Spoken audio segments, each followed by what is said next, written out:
What's up, gamers, players, casuals, and everything in between? This week, we welcome you to episode 6 of the weekly patch notes. I'm your host, Kid Kojo. Find me on Twitter as @Barnacle9 and check out my blog about my personal life and gaming. It's called Before the Clock Strikes 12. With me, as always, are my co-hosts, starting with Thamziri, a YouTuber and content creator. Catch him on his YouTube channel @Thamziri for his personal gaming content. Fam, what's good? Yeah, what's good, man? I'm chilling, man. Oh, yeah. And second is Max, a millennial gamer with takes that you have to hear to believe, ranging from the sane to the ridiculous. What's up, Max? Hey, man. What's good? What's good? Nothing, man. I'm just here. As always, our social media handles and links are in the description, so don't worry about missing out on any info. Alongside those are links to any article or information with relevancy. With all that said, don't forget to like, subscribe, and follow X to skip. Any and all support is welcome. Now, let's get into some gaming tidbits. Alright, before we get into the stuff, any updates, announcements, housekeeping anybody wants to take care of? Expect some young Hogwarts Legacy gameplay coming next week. Yeah, after you hear this episode, expect it. That's all. Nice. Looking forward to it. Max? I'm also looking forward to checking out Tommy's Hogwarts Legacy playthrough. That's about it on my side. Word. All right, then. Let's get into the gaming news. Max, what's been happening in the gaming world? All right, then. So this week, in terms of gaming news, there hasn't been much happening because all of the emphasis has been on things releasing. So this week has been a stacked week for releases, but that's your brainchild, so I'm not going to get into that. On my news side, I'm going to just tell you those two main events that stuck out to me. So the first was that Microsoft's latest Xbox update offers power-saving options that will help lower carbon emissions due to less overall power usage. Now, this feature was available for Xbox insiders, but now will roll out to all Xbox console systems. Normally, this wouldn't be news, but after Fox News and other conservative persons of interest in America called this wokeism when it first started happening, I just wanted to throw my opinion into the pool also. So, I think personally that this feature is a good thing because it's an option. Options are good. As long as we're not being forced to adopt anything and being given the option /choice /freedom to operate as we want, then it's all good. I don't think it was that big of a deal. Conservatives should relax. And that's basically it on that front. Then the other news thing of this week, I suppose it's the biggest thing happening this week in terms of news, is that the IGN FanFest takes place this weekend. At the time of recording, it has not taken place yet, but by the time this goes up and it's live, it will have happened. So, for those who didn't know IGN FanFest was taking place, you can head over to the IGN YouTube channel to catch announcements you may have missed from the weekend. Otherwise, the event focuses on gaming and movie/series, so there will be something for everyone. A few examples of things meant to appear are Creed 3, Cocaine Bear, Shazam, Valheim, Lies of P, Redfall, Scream 6, and a hell of a lot more. So if any of that sounds interesting to you, you know where to go. And in terms of the news, that's all that caught my eye for this week. Alrighty. Thank you very much. Tommy, do you have any news? No, nothing to add on to that. But the IGN thing sounds interesting. Yeah, it does sound cool. I'll be keeping an eye out for that one. Yeah. Alrighty then. I also don't have any news, so let's move on to the gaming corner, which is me. Starting off with the releases of the week, there were quite a few. First off, we have a game called Blanc, which is released on the Nintendo Switch and the PC on February 14th, 2023. Currently sitting at a 70% on Metacritic. We have a game called Boyfriend Dungeon on the PlayStation 5. Yeah, it currently does not really have a score on Metacritic. Next, we have Journey to the Savage Planet, which is a game that has already come out, but it's now on PlayStation 5 and Xbox Series, and was released on February 14th, 2023. Oh, Boyfriend Dungeon was released on February 14th, 2023. I don't know if I mentioned that. Next up, we have a game called Souls of Chronos, which is released on the PlayStation 5, Switch, and PC on February 14th, 2023.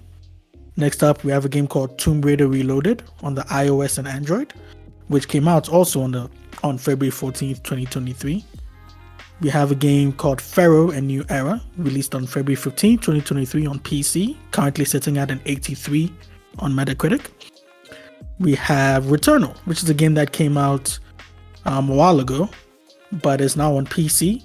It came out on February 15th, 2023, currently sitting at an 86 on Metacritic. We have a game called Shadow Warrior 3, which is a game that had already come out, but it's now on PlayStation 5 and Xbox Series. Came out on February 16th, 2023. We have Theatrhythm Final Bar Line, which I spoke about a few episodes ago.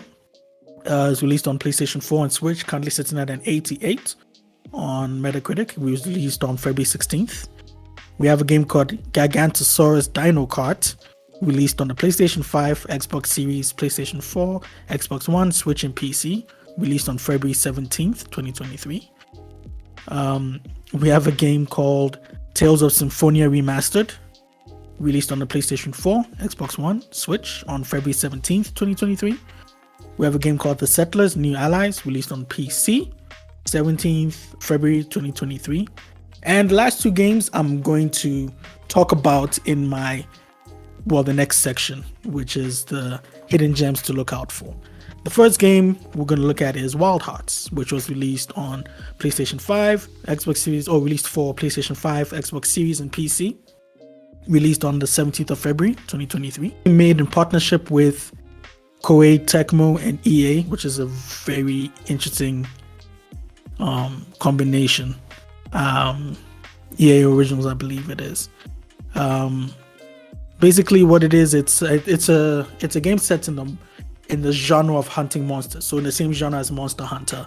But this one, unlike Monster Hunter is set in a fictional fantasy world.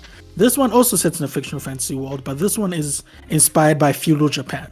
So it has a lot of Japan aesthetics, the architecture, the clothing, the weapons, even to an extent. Also, the way people look and speak. Very inspired by Japan. And it has the unique gameplay mechanics, like you can use technology that you can find resources in the world to build structures to help you gain, an advantage in combat, and also to help you traverse the world. It looks really, really, really interesting.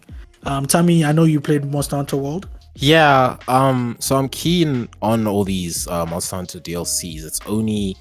My only gripe with Monster Hunter is it's just the lack of like a health bar, which I understand that's just how life is when you actually go hunting. You're supposed to know how close something is, to dying or whatever. But yeah, Monster Hunter, I love the game, don't get me wrong. It's just the grind that you need for that game. I underestimated just how hectic it is. So yeah, I'll watch the DLCs from afar, Yeah, I feel you. So yeah, if this piques your interest, it's another hunting game, monster hunting game, not in relation to Monster Hunter. Let me, just so people don't get confused, but it's its own thing. Wild Hearts, if you guys are interested in that genre, give it a look. It's currently sitting at 80% on Metacritic. And the next game, or the last game I want to talk about, is a game called Wanted Dead. Now, this is one that caught my attention last year, mainly because of the name. Very interesting name. It caught my attention immediately. And then I got to read more about it. It was released on the 17th of February, 2023. And it is currently, let me tell you what it's about first. Basically, you take control of a woman called Lieutenant Hannah Stone, and it's set in Hong Kong. And you lead a elite Hong Kong police squad, and you have to navigate your way through a corporate conspiracy to uncover that out. And basically, the main core tenets of it are, it's a hack and slash, but you also shoot. There's also shooting in it, but I feels like majority of the mechanic is more hack and is more the sword play, the fight, the sword play. And this game is currently sitting at a 60% on Metacritic, which is something that I predicted because the game is not a AAA game. It's more AA, but it's one of those things where I was trying to think of how to describe it. So imagine a movie that isn't going for awards. It's not an award-winning movie. They know that it's not going to win any awards, anything. It's one of those movies that's just like, or it's one of those games that's just like, we know what we're trying to do. We're trying to have fun. We're trying to just give people a fun experience. We're not trying to go deep characters. What? Fast and Furious. Exactly that. It's like your type of Fast and Furious movies or your Michael Bay films. That's pretty much what it is. It's a popcorn, game that you put on, you play, you have fun. It's mainly gameplay focused. I'm sure that the game came out on 17th of February, so I haven't delved into the story. But yeah, that's pretty much what it is. It piqued my interest because of the setting, also the combat, the gameplay, and as I said, it's sitting on a 60 on Metacritic. However, the user scores on Metacritic is currently an 8. So I feel like it's one of those things where the critics may not understand what the game was going for, but the gaming public does. If that makes sense. The gaming public knew what to expect. Like, okay, this game is going to be this, and this. Let's see if it does those things right. Whereas maybe the critics thought it was going to be more something else, and then they were disappointed. I don't know if I'm making sense. If that makes sense. But yeah, it's an interesting game. Definitely give it a look. See. And yeah, that is it from the gaming corner. Anybody else have anything gaming corner related? Well, there's Horizon, Call of a Mountain, Call of a Wild, Call of a Mountain. Those games aren't out yet. Yeah, no, I was just gonna say that being reviewed at the current moment, and so far some people are enjoying it, others are like, it hasn't done anything special. Like there was a particular tweet from ACG where he was talking about how it's nothing special as a Horizon game and it's nothing special as a VR game. That one's deep. But yeah, we'll be bringing you some more VR stuff in the coming weeks as the PSVR 2 releases. Alrighty then. Okay guys, we hope you're enjoying the show. A quick reminder to like, subscribe, and follow so we can get the show to more people. I'm your host Kojo, and with me are Thamziri and Max. Let's keep this conversation going with some Twitch and YouTuber news. Tommy, take it away. So nothing much on the Twitch side, but for you YouTubers out there, those who don't even make YouTube vids, but those who like watching YouTube. So YouTube Chief Executive Officer Susan, y'all know the Susan, I'm not gonna even try to butcher the surname, is stepping down from the role after 9 years of running the video division of Google, marking an end of an era of one of the internet's foundational businesses. So she said in a blog post that she planned to start a new chapter, which was focusing on her family, health, and personal projects. She'll also take an advisory role working across Google and parent Alphabet Incorporation, right? So she is handing the reins to the top lieutenant, Neil Mohan, another veteran Google executive who runs YouTube's products and policies. Cool. So the time is right for me, and I feel able to do this because we have an incredible leadership team in place at YouTube. So she says, okay. So in September last year, YouTube hosted a live event for its Shorts, YouTube Shorts service, right? So she dialed in a video call citing a health issue. The company declined to comment further on the transition, but Sarah is one of Google's longest serving employees and one of the highest profile female executives in Silicon Valley. So after lending her garage to the company's founders, she joined as an early marketing manager and rose through the ranks, to becoming who she is today since 2014. So, hats off to her. Just going back to a lot of videos that PewDiePie has made on her, Senor Pelo has made on her. A lot of memes have been made on her, but you gotta give it to the queen of YouTube, right? You gotta give it to her. You know, she's done well. You know, she's contributed to a lot of people's careers nowadays.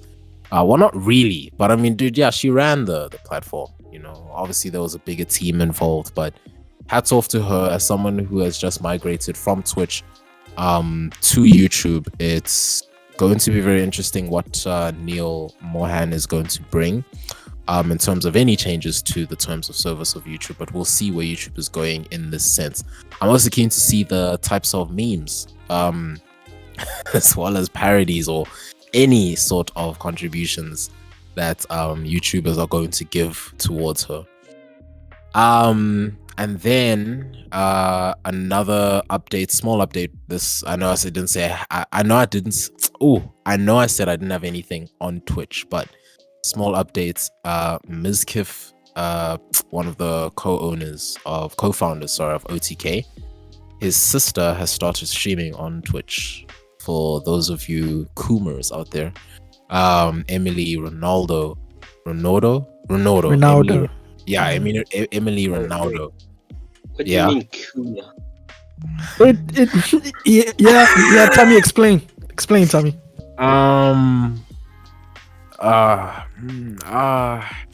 So when you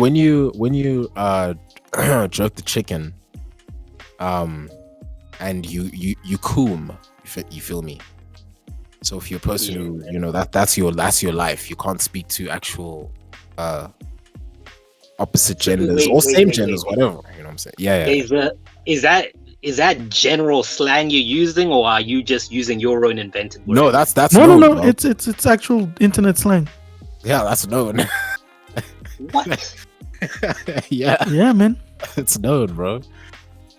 So yeah, if you're a chronic coomer, you know what I'm saying? If you chronically beat your chicken or rub the bean, and you know, you're attracted to people who, you know, are on the internet making content, long form, whether it be hot tubs or whatever. Emily Ronaldo is. Just go Google her, bro. Like that's all I have to say. I'm assuming she's of age. Of course. 100%. Oh yeah. 100%. On the OnlyFriends site, I think she's like top 0. whatever percent. Though she's so you know. But anyways, yeah. It's very key to see what she's going to do now, because a lot of people. The reason why I'm bringing this up only is because we have a lot of, like, I guess you can call them queens of Twitch.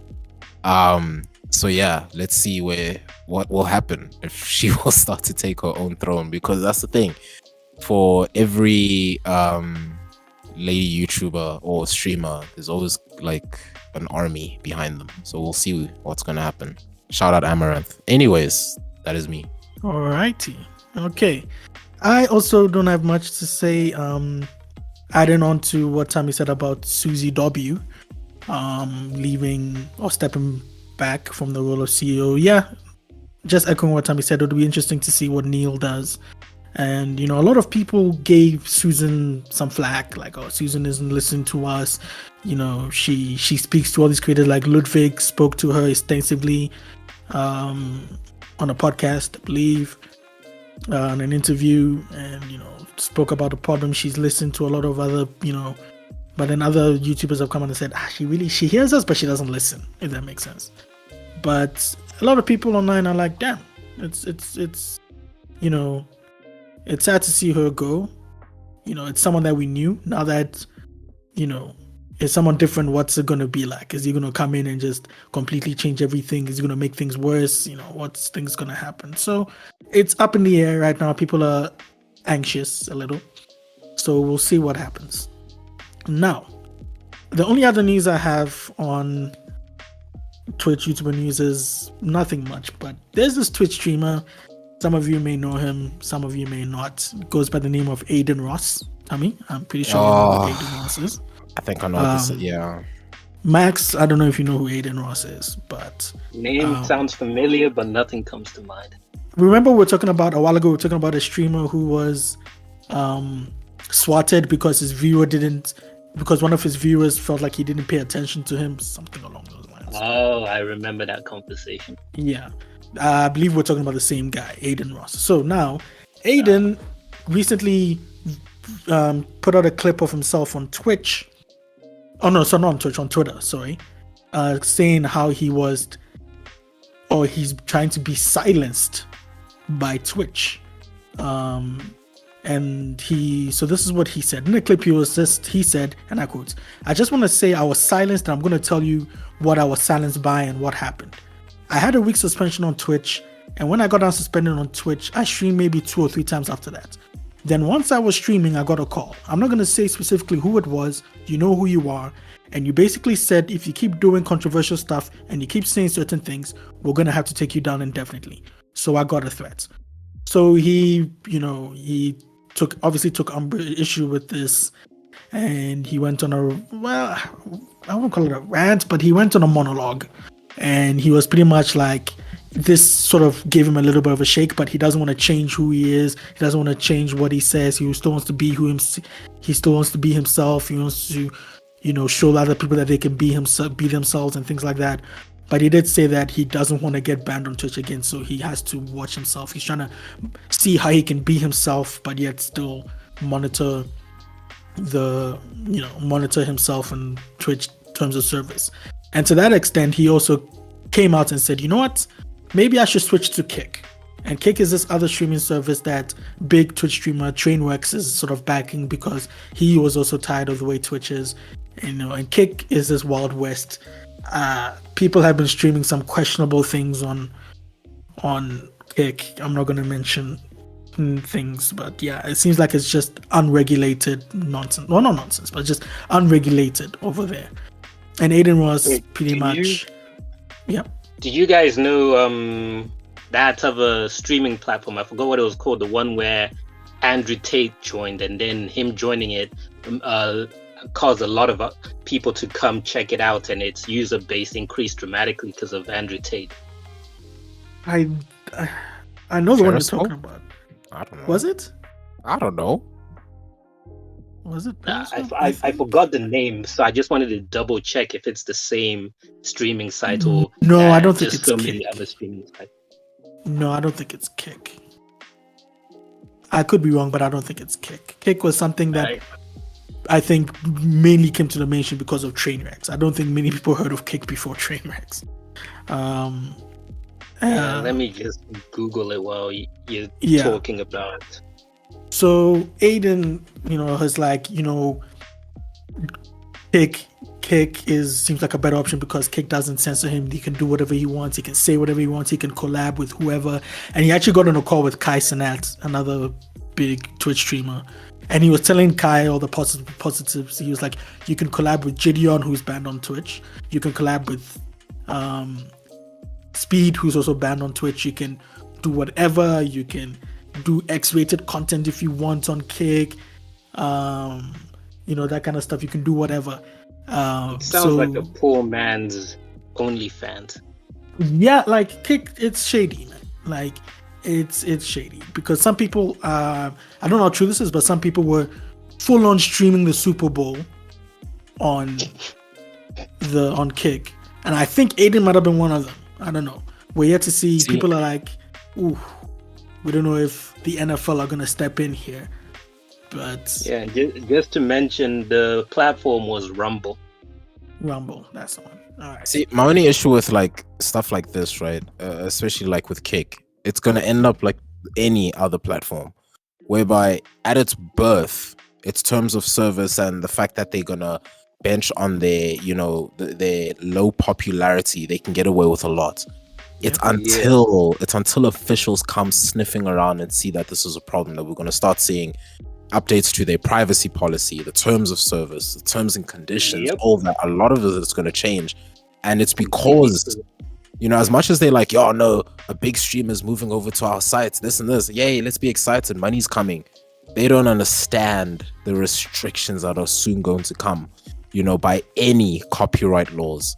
So, hey. Yeah, it's like more eyes are on the platform, first of all. Second of all, the platform starts getting advertisers and other people putting in money in the platform, and those type of people, if something is happening which displeases them and they will pull their money away, the platform is going to quickly turn tail to make sure that the donors are sticking around. Exactly. Matter of fact, I even have a point I'll raise in the discussions because I want to know your guys' take on it. But yeah. All right. So yeah, just to round up this Adin situation. So he was saying, the kick seems like a better option, but then he was like, wait, I'm not gonna 100% switch over to kick though, because he's like, they need to offer me more money, because if I'm gonna switch full time, they need to offer me more money. So that's pretty much it with the Adin situation. And yeah, that's pretty much all I have for YouTuber Twitch news. Anything else Twitch YouTuber news, Max? Anything? No, not really. I could talk about Neil Moran. I believe that's his name, but nah.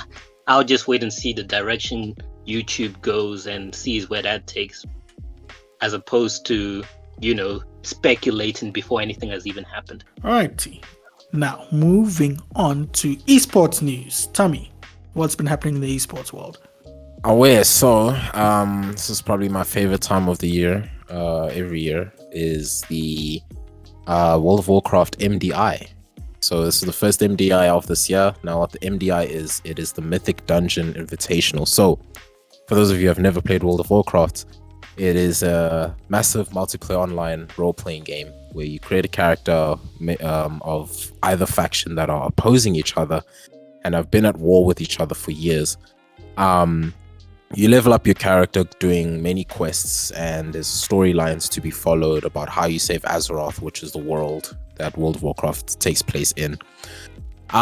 So when you finish the game, eventually, right, the content that you can play once you are the highest level, you do things such as dungeons, whereby a party of 5, including you, will go through an entire dungeon that is actually quest-based as well. So it does have lore and story in it, but you will consist of a healer, a tank, and 3 DPS, which is damage per second, people who will just deal damage, right? Tank is the person who takes the most damage and soaks it up from the boss, who stands frontline, and the healer will, self-explanatory, heal everyone.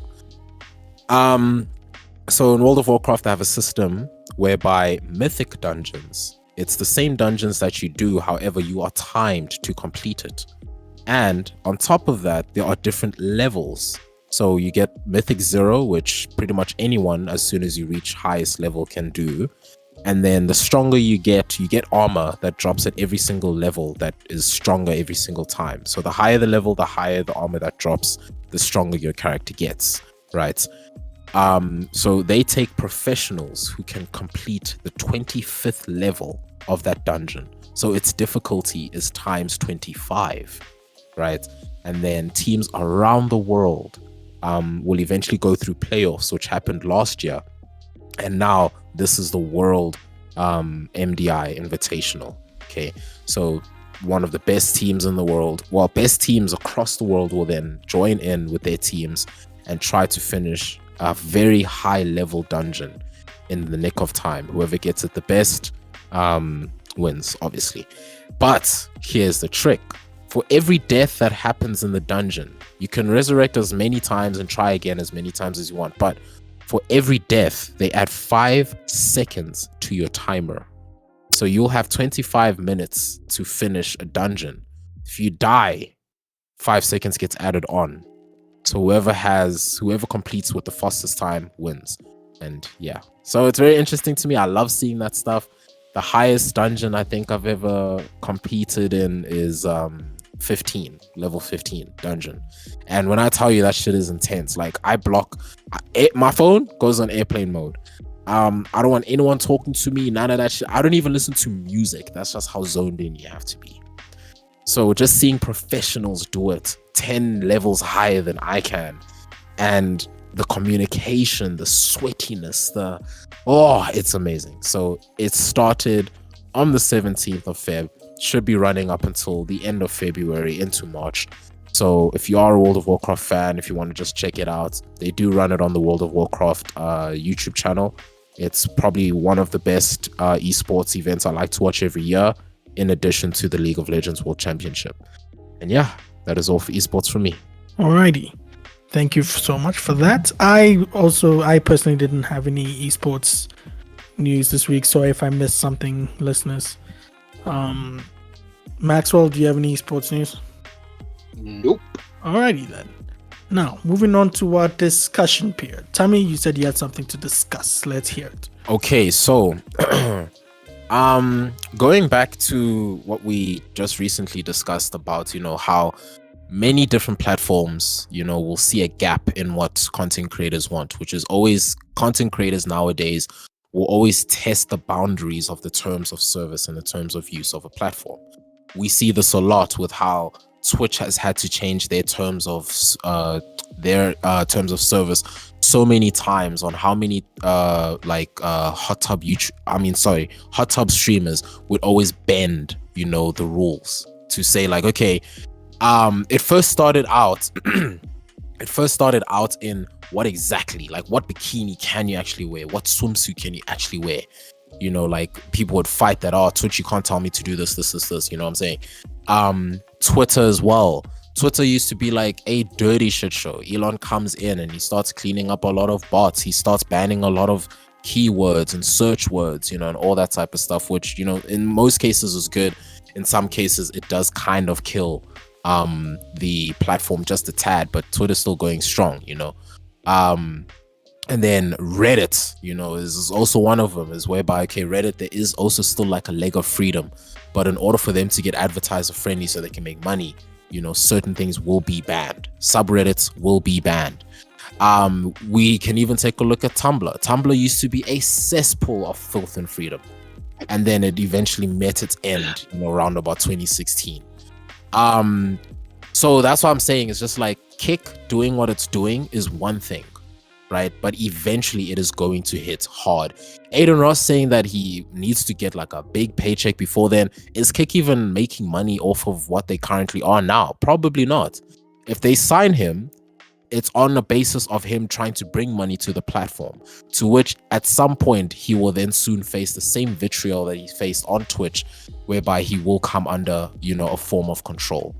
It is the same way that ChatGPT, for those of you who have not known about it, it's basically a chatbot developed by OpenAI, who basically created an artificial intelligence search engine that will search and scour the internet for results. But rather than giving you pages upon links upon links like Google, where you've got pages on pages of which link to click and whatever, ChatGPT will give you the information in the form of a conversation.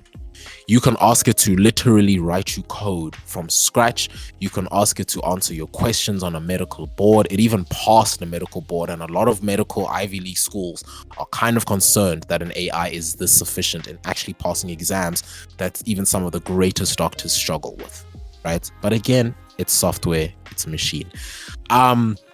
So even with that now, we're starting to see ChatGPT come under fire, because ChatGPT is capable of even getting you ingredients to make gunpowder and very powerful chemicals that can actually kill. So it's to say that all of these platforms that are starting, the imagination of people will always amaze me. Right? And like, if I never even stopped to think about using ChatGPT like that. Bro, it's the fact, like, since 3D printers were able to create guns that can actually be used, guys, we should have known that the capability of technology, platforms, and what you can actually do with the power of internet and people's imaginations. The internet will always be undefeated. Dude, honestly, it's just like, and that's why I'm saying to myself, is like, look, every time there's a new platform, the Kick, it's a first time I'm hearing about this. But I've also heard there's something else called what? Fan House or Fanbase or something. Where like it's always some new thing people are trying to be the first people on board of, and you don't know if it's going to survive and become an actual new thing, or if it's going to die out and it's just an episode that happened. Exactly. But the crux, what I'm trying to get to is like, at what point will we really, guys, we're never gonna get a platform that is gonna give us the full freedom we want. 4chan even came under fire. I mean, isn't OnlyFans close enough? No. OnlyFans, from the moment you sign up to even sell anything, dog, they out here. Like, even if you look like a grown-ass adult, right? Sorry, even if you are a grown ass adult, but you look like a kid on your ID, it's late. It's over for you. For me, like, I swear, bro, I had to literally. Now people are gonna be like, wait, is Sammy implying that he has OnlyFans? Listen, I had to even like Don't doubt eventually. yourself now. Hey man, hey, you know what I'm saying? Shit, hey, don't worry, it's clean shit, I promise. Well, not really, but like even for that, you know, you have to get to a point whereby you have to take a selfie of yourself to prove that you're an adult. Because on my ID pic, I got that when I was 18. I had no facial hair, you know, so I got facial hair now, so at least I can prove it with that. But it's just like they're safe app, so that's fine. But like these places, like eventually Tumblr, for example. But then OnlyFans, I can understand why they'll do that, because imagine you're a 12-year-old kid and you're trying to see all of these things, and you've got access to your parents' card or something, so you want to pay to get access to all of these things. It's not even about getting paid to all of those things to see things. You dead ass get some people who want to sell it. Like you will actually get kids who are out here fucking, hey dog, like just going through Instagram and seeing like friends, sisters or some shit. I'm just like, nah, mates, this is just nah. If this is this on Instagram, dog, I'm telling you now, what is stopping other platforms, bro? You see what I'm saying? And we all know the fucking search terms that are heavily censored on almost every platform.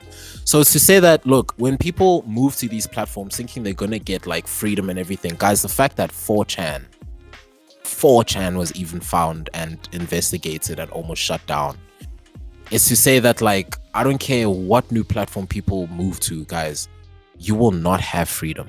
So long as there's money that these people can make, and the only way to make that money is to follow the rules of being advertiser friendly, you're not going to reach a platform where you're not going to be silenced for acting too rowdy. Adin Ross, sure, you want to go to Kick, you want to do whatever the fuck free shit you want to do, my boy, your time will come. Ask not for whom the bell tolls, it tolls for thee, my dude. So that is just, yeah, that's just my piece, is that this whole thing of people moving to a new platform, or, you know, they're not gonna it's gonna happen. It's gonna, wherever you go, it's gonna happen. That South Park episode about advertisers, it's gonna happen. Ads, I'm telling you, ads control the money on internet. If you want to get rich on the internet, it's ads. If you cannot follow the rules or the demands of what advertisers want, the people who are kind of actually paying you more than your own fans, you're never free. You're never free. Yeah, that's my piece. All right. Anything to add, Maxwell? Or anything else you want to discuss? No, I've got nothing to add. Tommy more or less covered everything. Like, I can't disagree with him. He's on the money with his assessment of the situation. I can't disagree either. There's another one that I want to bring up. This one I didn't want to actually bring up with y'all guys because, I mean, shame. Y'all guys aren't in the content creator space, but it's something I've just wanted to get off my chest because, I mean, like you guys have heard in the previous intros, you know, I don't actually mention the whole partnership with Logitech as of late, but more on that later. Right now, what I just want to discuss, because it looks like soon I'll be a free agent, is to say that if there's one thing that has kind of like pissed me off, right, in the content creator scene, especially in ZA. Now, I'm not going to point names and I'm not dissing my own organization, SuperTuber. I'm not dissing Logitech either. I'm just dissing the whole work or industry of brands, you know, being part of a brand. And this may ruin my, you know, whatever, but all I'm trying to say is that this whole like limitation between brands whereby you cannot interact with another person because they're of another brand, you know, the same way that like Twitch people cannot interact with someone who's been banned off Twitch even though they're streaming on YouTube. They can't even be in the same game together. It's pissed me off, right? So at first I would see this only happen for like North American streamers, you know. For example, for a while Tim the Tatman was still on Twitch, he couldn't play with Dr. Disrespect, who was on YouTube, you know, so he moved over to YouTube. Now they can play together. Even when they had their reunion, of like them finally playing a game together because now they're on the same stream platform.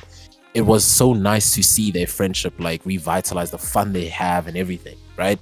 It's the same way that we might soon see Pokemon move over to YouTube. Even though Valkyrie is not banned off of Twitch, she is still partnered to YouTube, whereas Pokemon is partnered to Twitch. So it's still a matter of they can't collab as much as they used to when they were both on Twitch. Kind of sad. So seeing that now happen in the ZA community irks the hell out of me, because first of all, what kills me the most is that it's not even the brands that are enforcing this.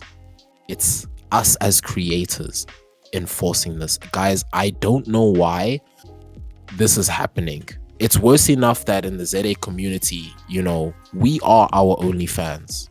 That, not the actual OnlyFans, but oh god, we are the only supporters we have.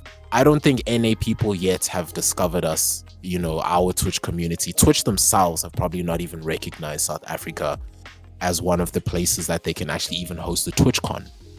But it's to say that it's us as individual content creators who are forming cliques, you know, like, oh, we don't mess with this person because they said that one tweet that was homophobic or racist or whatever. It's like, dog, sure. Okay, if it's outright bad and I'm just like, ooh, I wouldn't associate with this person off of my moral values even. Cool, that's one thing. But to form a clique when someone said something and then the whole herd is saying, don't be friends with that person, don't be friends with this person because they said this. They didn't harm me. They didn't do anything to me.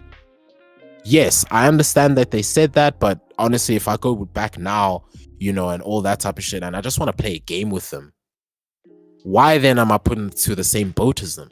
You know what I'm saying? Sometimes it'll even be for shit I never even knew happened. I'll put out a whole video playing with somebody, and then all of a sudden I'm getting like attacked because of something they said before I even knew them. So is it to now say that we as content creators must now research a whole person's history before we even try to collaborate with them? Is it to say that like just because I am part of a brand and my friend is part of this other brand, we can't even be, you know, next to each other in like a convention? Oh, Tommy, you need to go stand at this stand. Okay, cool. I want to go greet my friend who's at that stand. No, you can't go greet him because he's at the stand of our competitor. Like, what is that? What is that? So, yeah, like it's not that bad yet, you know, but it's to say that us as content creators, that's where I want to touch up upon is why is it in ZA where we should be supporting each other the most because the rest of the world isn't? Why are we against each other? Why are we forming factions? Why are we taking sides? Why are we this? Now, I could go into the whole, you know, POC streamers versus non-POC streamers, but that's a whole other fight in itself. But this divide that we have right now as ZA content creators has to stop. It has to stop, guys. We have to look after our own, like for reals. Otherwise, Twitch is going to look at us like a joke. We'll never see TwitchCon. You guys out here fighting so much to get partnership, you're never going to see that. Some of you have and achieved it. Congratulations to you. But the amount of work that you have to put in just to get partner in South Africa, as in comparison to someone in North America, we can reach those levels, guys. We really can. All it takes is community. That's it. That's my piece. Ubuntu, man. Come on, bro. Flip. Reach, brother. That was deep, man. Hey, man. Like, it's pissing me off. I was so close to just uninstalling Twitter.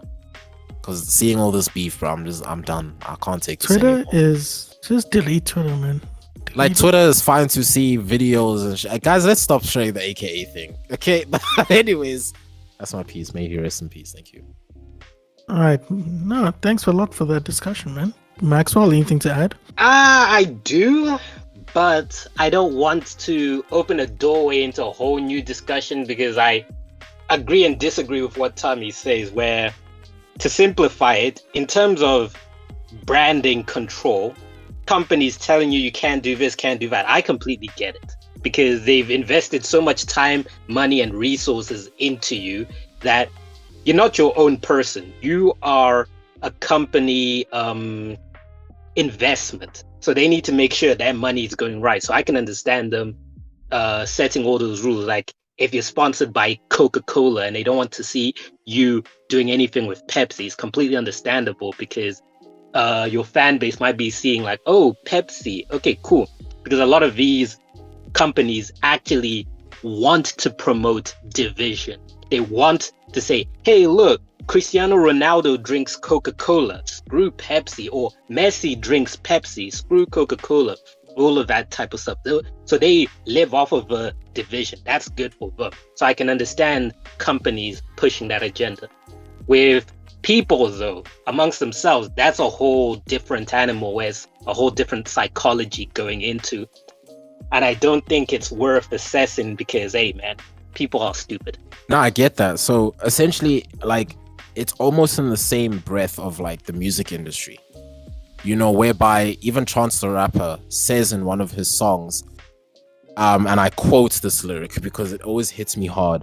Labels told me that I can't make songs with my friends because they own my friends. Like, that to me has always been the one thing whereby, like, in most content creator contracts, the one thing you need to look out for is your freedom. Like, where in your contract does it state what your limitation to freedom is? Because, like I say, it's one thing for a brand to say, I can't, you know, share or post a competitor product. That I fully understand.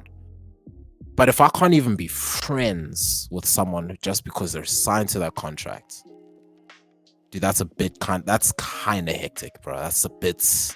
Again, I haven't experienced this. I'm just saying, I have been under, you know, certain moments whereby a certain friend cannot talk to me anymore.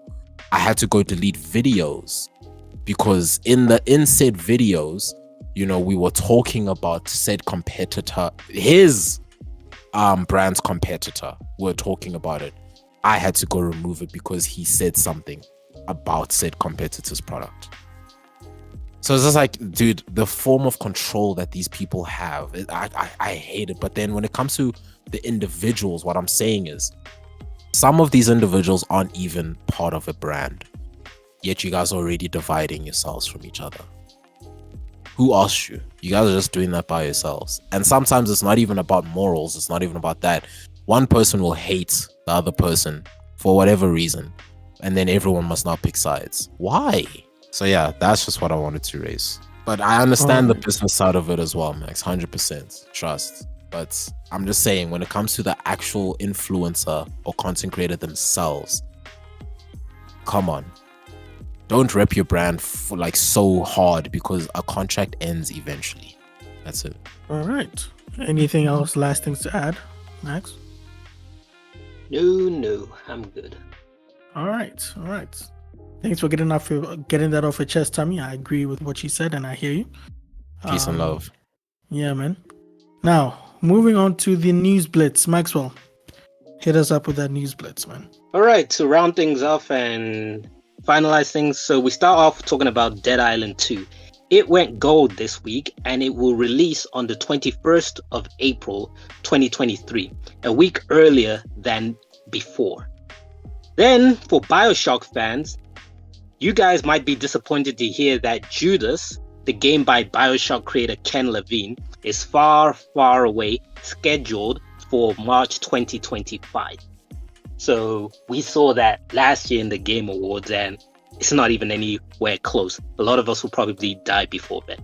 Anyway, in gaming updates, Apex Legends released Season 16, while Call of Duty released Season 2, which the two bring new weapons, stages, modes, and so on. If you've fallen out of these games and need a reason to jump back in, perhaps this is it. And lastly, for the Sonic fans out there, given the success that has been Sonic Frontiers, reportedly, according to a Q&A with investors, Sega plans to increase Sonic Team's budget for future Sonic games. But let's wait and see what happens, and if it does actually take place, let's wait and see what Sonic Team does with that. And that's it for the news blitz. Oh, all right. That is interesting on that Sonic point. Tommy, any news blitz thing you want to add? Yeah, a lot of people are hating on Apex, which is funny. Man, I could actually go on a tangent about season 16. Dude, and it's not But just I'm you. good. So many people are tweeting how bad the game is, and I'm loving it. Oh, I guess another news blitz. Valorant is very tough now to play for South Africans because of a new system. I think it's a ping system or something, but it's added more latency for South African players because we don't have dedicated servers. So it's funny. It's very funny how all these big games seem to fall a lot. What does that say about the world of gaming? Find out later. Oh my god. Yeah, that's all. Alrighty then. Any last minute things anybody wants to get out there before we close? And read your Bible. Classic Tommy outro. Max? Nay. Alrighty then. Well, guys, that is it for the show. Thank you so much for joining us. Make sure to like, subscribe, and or follow for more, whichever is applicable to your preferred platform. We make sure we're everywhere. Otherwise, if you have any comments, suggestions, or just want to say hi, you can do so in the comments section. That is all for this week. We'll catch you again next week. Be good, stay healthy, and join us again for more gaming tidbits. It's been me, your host Kojo, and joining me were Thamziri and Maxwell. And we'll see you in the next one. Peace. Chills.